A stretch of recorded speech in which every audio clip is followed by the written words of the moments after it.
All right, let's try talking about something a little bit different today. And that's the ego and an attachment to science or psychology. Doesn't mean you can't be interested or like that stuff, but specifically being so attached to these things that anything that goes against any sort of hard physical evidence you can't really believe. 'Cause that's all this stuff is. They're just observations. They're not actually reality. They're like commentaries about reality or just a little empirical data about stuff. Don't confuse the data for like the actual lived reality. Because people aren't like things. You can't really classify people. It helps when you gotta describe or talk about someone. But the description of someone isn't who they are. You can say someone's a narcissist, but that's not who they are. That's just a description of that person. You can say someone's a nice person, but that's just another description of that person. That's not what that person is. They're probably not nice all the time. I'm sure they get angry sometimes. I still get angry sometimes. So the description isn't the person, but what being attached to things like science or psychology is you now have like this physical data to prove your ego right. But being right is mostly an ego thing. You only want to be right if there's an ego that thinks it has to be right because it's afraid of being wrong or just simply not knowing.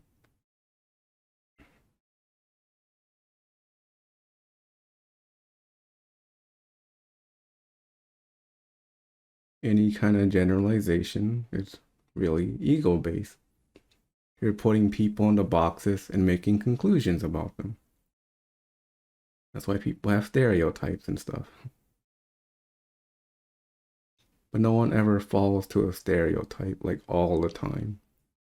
Maybe in general, like you can say, I'm gonna have to look this up. I'm gonna just look up what are some stereotypes about men because I can't think of any. I'm not constantly thinking about these things, so I'm gonna need Google's help. Hold on a sec. Yeah, so let me just share my screen.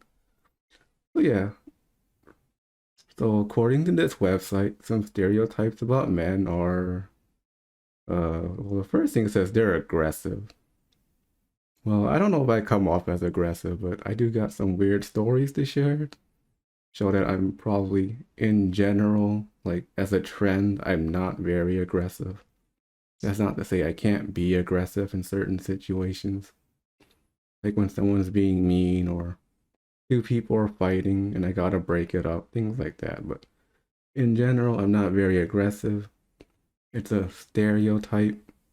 So it's something that's likely to be true, but that doesn't mean it's actually true. And you're likely to see it. And someone with a big ego would believe if it's happening, it's true. And if it's not happening, then something's wrong. Because there are definitely plenty of people who think more docile men are just kind of weird or there's something wrong with them. Because I've been on the opposite end of that. But yeah, I got a weird little story to share. But when I was in high school, we were answering questions, and the teacher gave us a toy hammer. It was like a squeaky toy hammer, so it wouldn't actually hurt anyone. But we'd have to take the hammer and smack someone with it, so they'd have to answer the question. And when I had the toy hammer, I went up to the girl next to me and slightly tapped her with it. And then her friend came up to me and asked for the hammer because she said she deserves to be hit harder. So I'm pretty sure she counts as aggressive, not me in that situation. Yeah, because only the ego really wants absolutes about everything. Like, oh, all men are aggressive. And the next thing it says is ambitious. Look, I've never been an ambitious person. I've always been pretty laid back. It doesn't mean I don't have my moments where I'm really ambitious about something, especially a hobby. But in general, I'm pretty laid back and relaxed. Or dominant, I definitely lean towards the more submissive side of things. You can ask my friends. And prone to act as a leader. Well, I'm male. I don't really act like the leader unless I have to. That's mostly in a working situation. But as all my friends know, they're usually the ones taking the lead. So if someone had a big ego, saw me not leading, they think there's something wrong with me, or I'm not bending towards the male stereotype, or any sort of stereotype, really. Only the ego wants things in ways it can understand instead of just being open to how things are. And just because I'm a certain way in general doesn't mean I can't adapt and be something else when the situation calls for it. Part of having an ego would also be if you identify as being nice. Well, if you're in a situation and maybe someone wants to punch you and you have this ego that says you gotta be nice, you might not be able to physically defend yourself. So in this case, it might not be a good idea to have this ego identification of being nice because you're letting someone hurt you.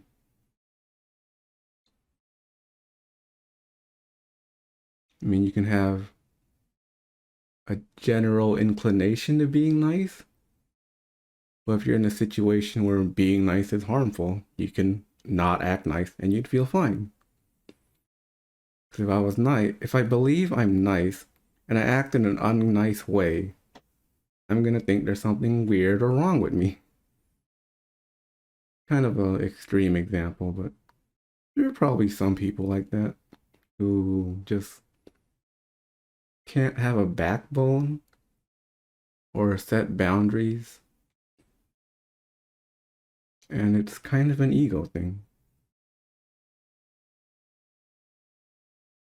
Because part of being authentic is being able to stand up for yourself. Because only the ego really wants to people please. Yeah. This isn't really much of a spiritual talk, but I did bring up some articles and stuff just to read through some stuff. I don't know what I'm gonna say. I just brought stuff up. Like, yeah. So I brought up this peer-reviewed article on the relationship between marriage and well-being.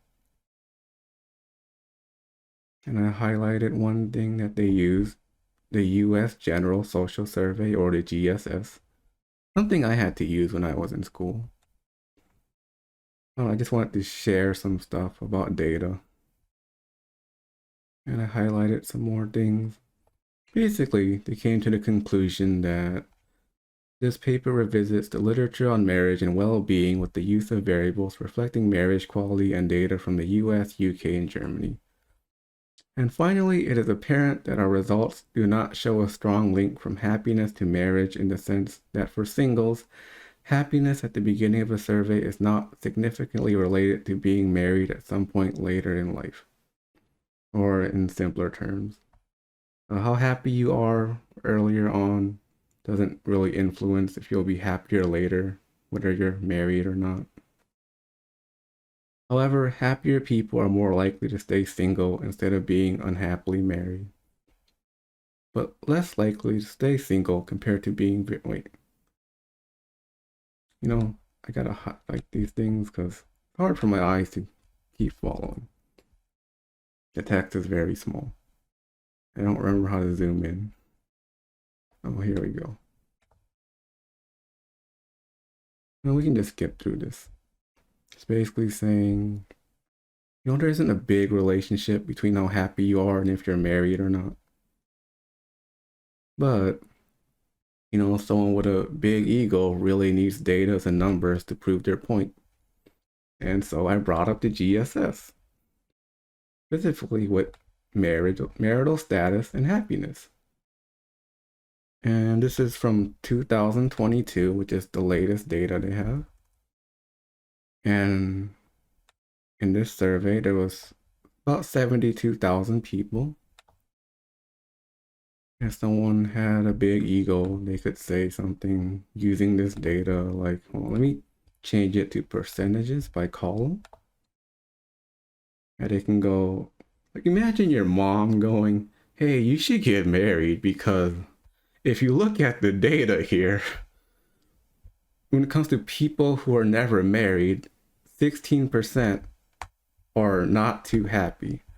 But if you look at the married people, only 8% are not too happy. So if your mom or your dad had an ego about you getting married, they can go, see, never married people are more often not too happy than people who are married. And really, it's the attachment to data like this, where you try to prove a point. That's where the more egoic side of things come in. I mean, it's fine to look at data and trends. I like to look at data and trends. But it's not confusing the data for what's right in front of your face, because, you know, there's people who are never married and they're pretty happy too. It's like you need information to reinforce a belief, and that's where all the unhappiness and ego comes from. Looking at data and trends are fine, especially when you need really practical solutions. Even just looking at this now, seems like on average, most people seem pretty happy, regardless if they're married, widowed, divorced, separated, never married, things like that.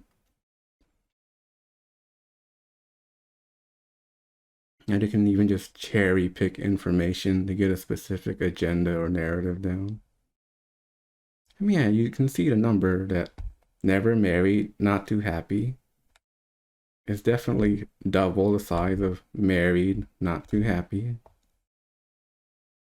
And if you can see that number, you can make like an argument to try to prove a point that, hey, this is how life is, that married people are less unhappy or something.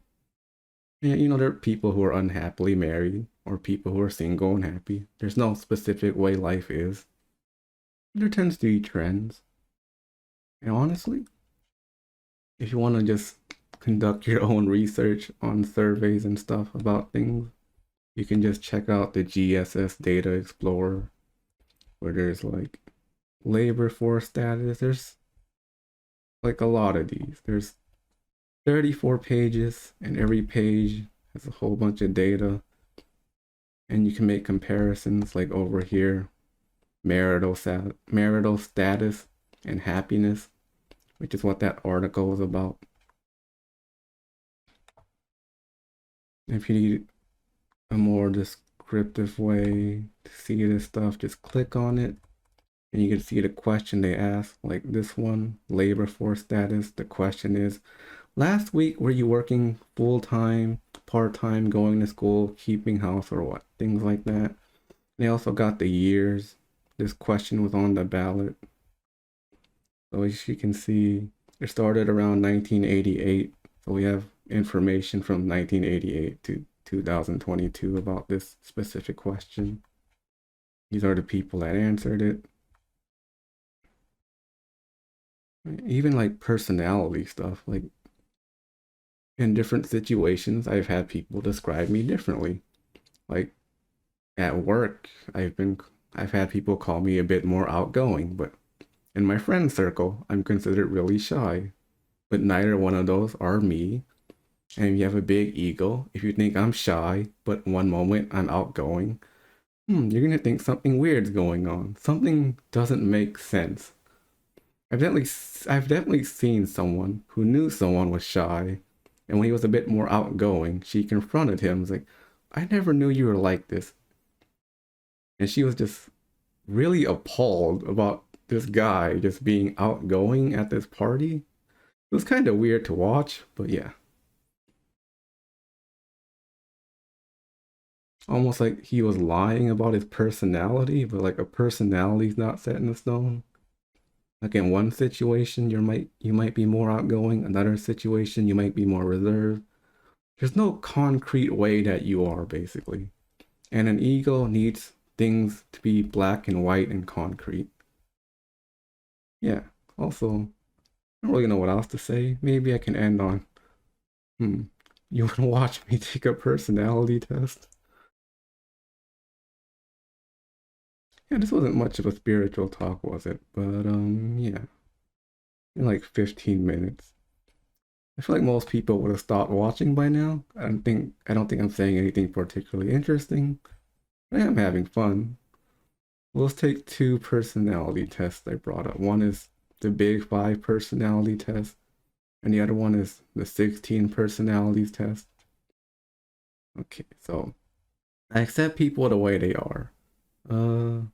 Well, accurate to the right, inaccurate to the left. I think I'm fairly around here. I don't think I'm perfectly all the way. I only click on the far right if I think I'm completely that way, but I still have my moments where I'm just you're kind of weird. That's odd. I believe in the importance of art, absolutely. My mood changes easily. I don't know. I don't really reflect back on this. Oh, I'll go in the middle. I take care of other people before taking care of myself. I definitely lean more towards the right on this. I am always prepared. If you would have asked me this like 3 years ago, I would have been all the way right here. Although now, in general, I've probably changed to not very much. Same with this question. I have a vivid imagination. That would have been accurate when I was younger. But it seems like the older I get, the less my imagination seems to work. Also, I just think less in general now. I feel comfortable around people. Fairly, fairly much, yeah. I often feel blue, and that would be feeling sad if you don't understand what blue is. Uh, not really. I am the life of the party. I'd say no. I'm much more reserved, but I've definitely had people tell me I come off as outgoing or rambunctious. Those tend to be in like work-related situations though. So to them, I might be on the right side. I treat everyone with kindness and sympathy. I'd say that's fairly accurate. I get chores done right away. Mm, slightly, yes. I have a kind word for everyone. I don't know about everyone. Maybe. Like, there's how many pages of this? That's a lot. Honestly, I'm just gonna skip to the end. All right, welcome back.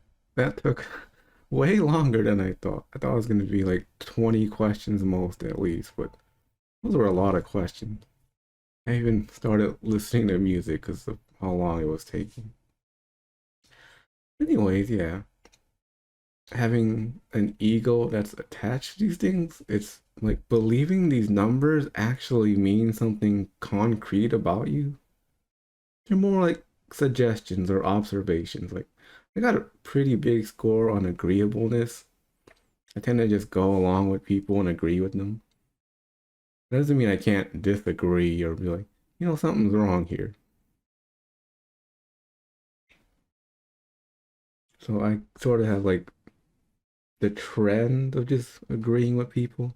But if I identified with being agreeable, I'd never say no to anyone, but I can say no to people.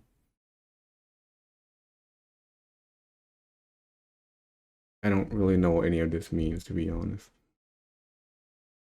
I also took the other one, the 16 personalities thingy, and it says advocate, INFJA. I don't know what any of this means, but just for the video. It says advocates are quiet visionaries, often serving as inspiring and tireless idealists. Those are a lot of big words.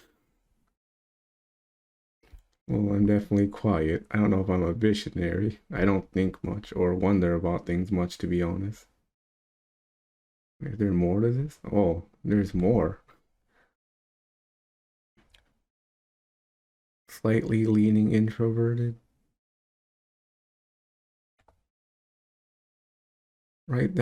Almost right down the middle for intuitive or observant. 89% feeling with 11% thinking. I mean, I don't think much, to be honest. Judging. Judging individuals are decisive, thorough, and highly organized. You value clarity, predictability. I don't know if any of my talks are pretty clear. I feel like I ramble and just say things. Although I try to explain them as clearly as possible so people don't get confused. Assertive. Assertive individuals are self-assured, even-tempered, and resistant to stress. It's an interesting word to use. I've never described myself as assertive. But from this definition, like self-assured, I feel pretty self-assured. I don't really go after things. I'm pretty much go with the flow and no thanks. And yeah, like using something like this to classify people is just the ego needing a structure where it can understand people.